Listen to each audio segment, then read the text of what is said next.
We are starting a new project. This is our last big project of the year. It is a book making project. When I mean book making, I don't mean like, oh, you take some paper and you punch holes in it and yay. No, like we're actually going to be sewing, like binding the cloth spine of the book, the whole thing.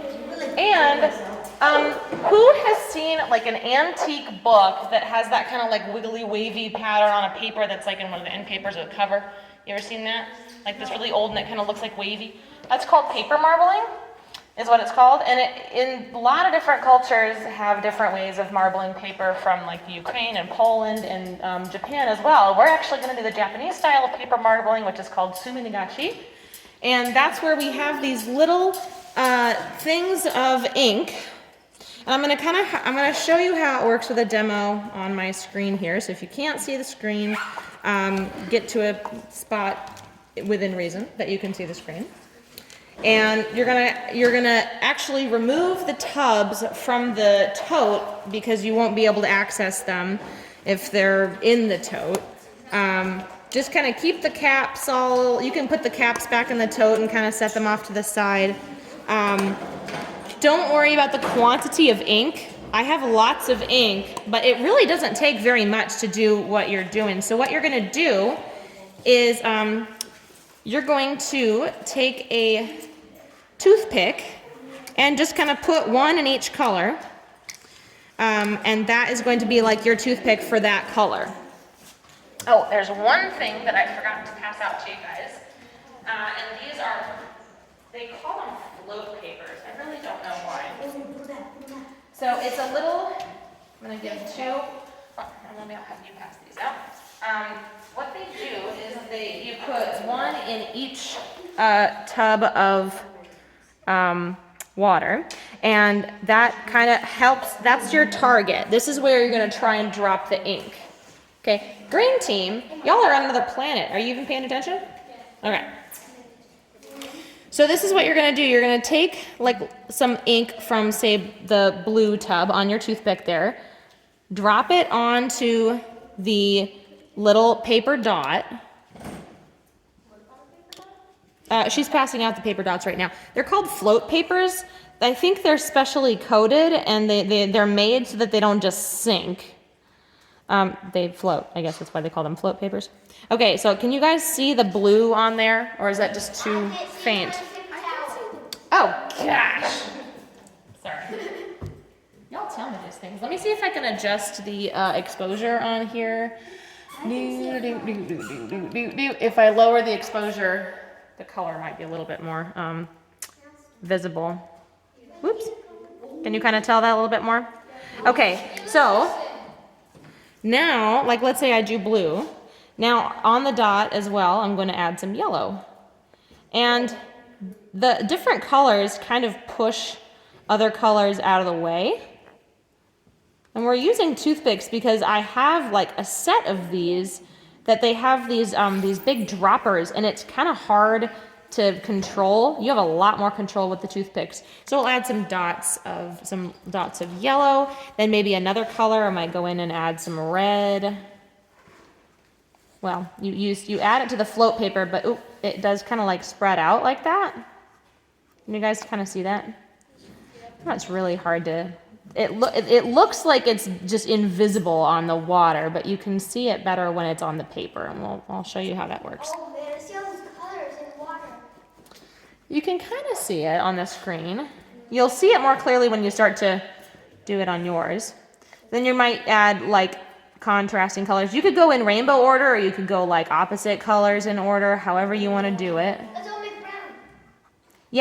Yeah, try not to like mix. The colors actually will stay separate.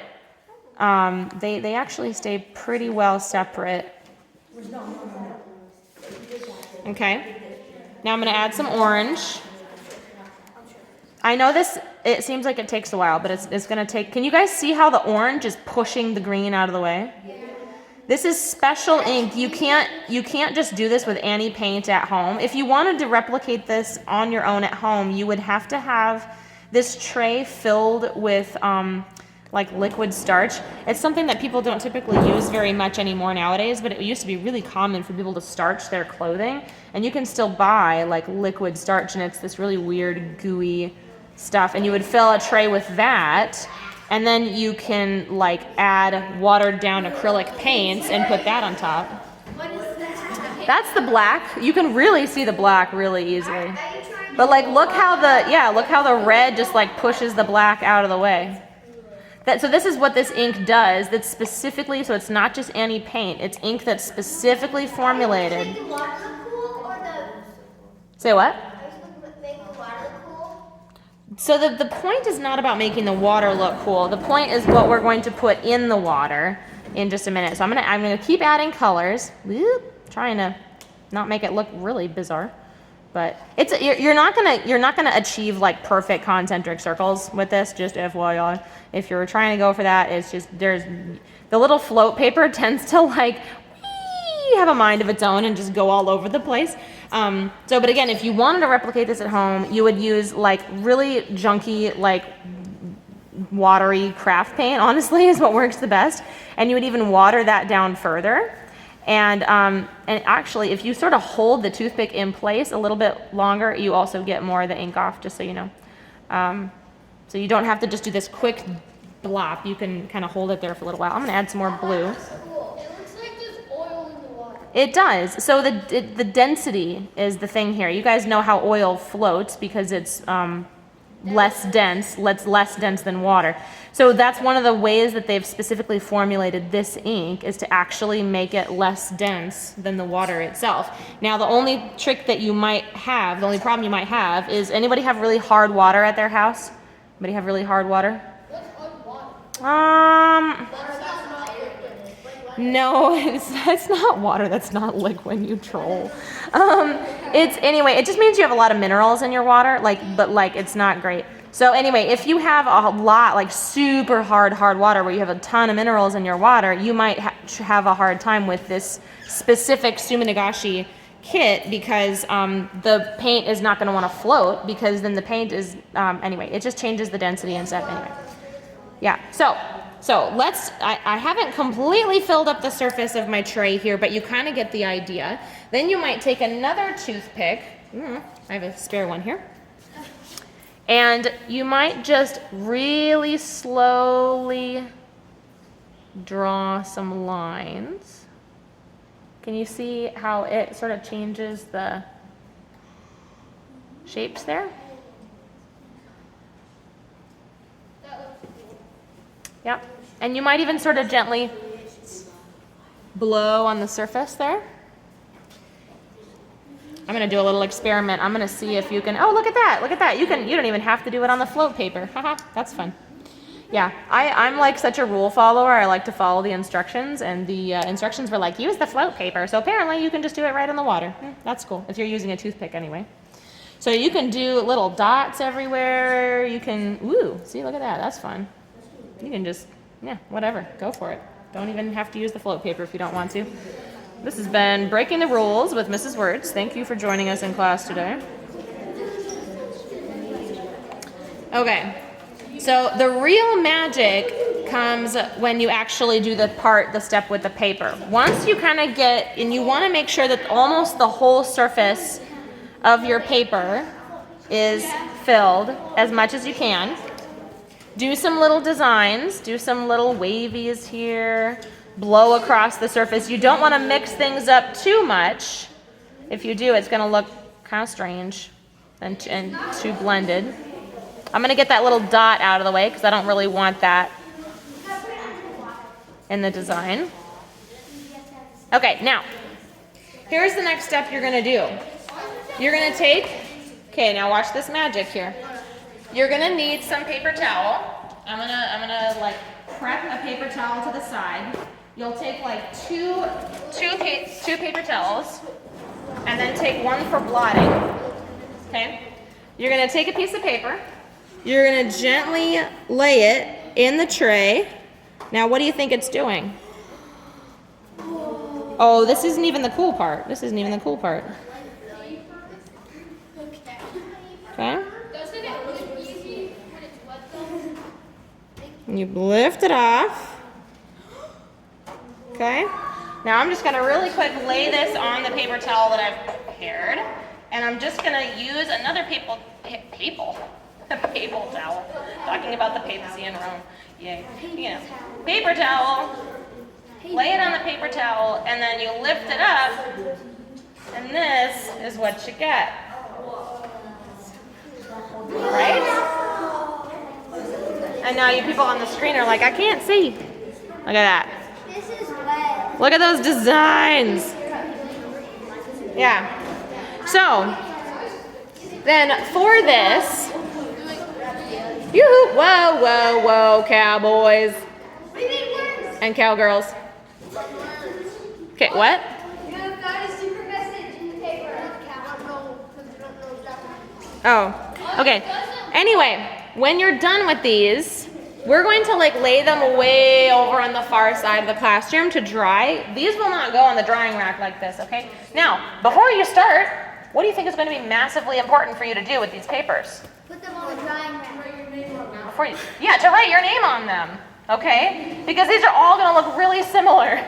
So, take your like 2 pieces of paper that were in your thing and then put your name on them that were in your folder. Put the pieces of paper, put your name on them, set them to the side, and then you and your teammates can start taking turns and so you and the person across from you are sharing a tin, okay? Yes. Yep. Yeah. Paper towel. Okay. It's fine.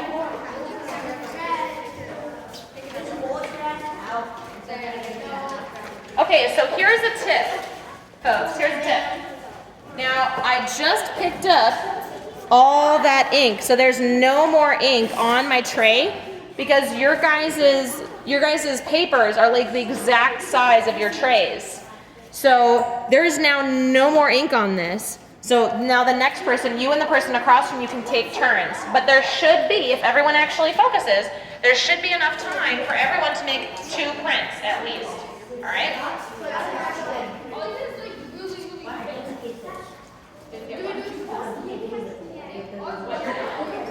And you don't have to do it on the floor. You can just do it in different water. And if you want, your teammate that sits across from you, they can help dot some colors into your tin if you want. You don't have to do it on the float paper, you can do it directly in the water. Show me the orange. Yeah. This is where? Okay, well, get some orange. This is where? 1 minute. I can see it. Yep, I can see it.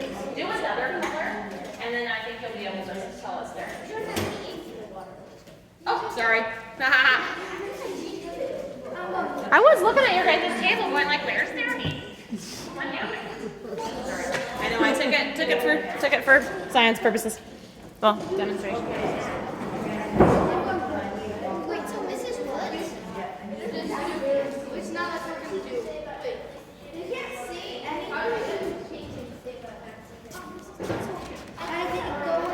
this is what? You can't see it at all.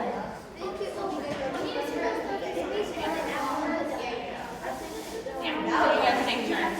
So if you want, you can if you want, you can have her like help add colors to the tin so you can get it done faster. But yeah, so that way you're not just like sitting there.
too. I see a lot of instances of both people working on the tin and then one person's gonna pull the print. That's fine. It makes things go faster. That works.